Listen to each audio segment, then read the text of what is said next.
ዛሬ ደግሞ አሪፍ የጾም አማራጭ የሆነ የቀይ ስር ወጥ ይዤ መጥቻለሁ። ቀይ ስሩን ተከትፎ አንድ 3 ራስ ትልልቅ ቀይ ስር ነው ተከትፎ በባዶ በዘይት ጠብሰዋለሁ። እዚህ ላይ ካላችሁ ትንሽዬ ከሙን ሩብ የቡና ማንኪያ የምትሆን ከሙን ቢጨመርበት ሞር ያጣፍጠዋል።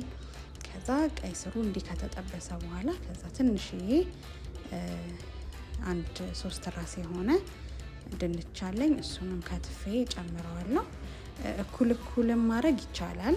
እኔ ድንች ትንሽ ስለነበረኝ ነው ድንቹን አነስ ያረኩት ማለት ነው። ያው እንደምታዩት ድንቹን ከጠበስኩኝ በኋላ ነው ሽንኩርቱን የምጨምረው። ለምን ድንቹ ቀይ ስሩ እስኪጠበሱ ድረስ በተለይ ቀይ ስሩ እስኪበስል ድረስ ሽንኩርት ይቃጠላል። ስለዚህ ሽንኩርቱን አብራችሁ ባጨምሩት ጥሩ ነው።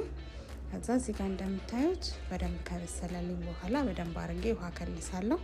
እኔ የቀይ ስሩን መረቅ በጣም ስለምንወደው ከትፍተንም ስለምንበላው ነው። ግን ካልሆነ መረቁን ትንሽ አነስ አድርጋችሁ መጨመር ይቻላል ማለት ነው። ከዛ መጨረሻ ላይ እንደምታዩት ጨው ጨምሮ ማውጣት ነው። በጣም ቆንጆ፣ በተለይ ጨጓራ ህመም ላለበት ሰው እጅግ በጣም በጾም ጊዜ አሪፍ የሆነ አማራጭ ነው ማለት ነው። አመሰግናለሁ።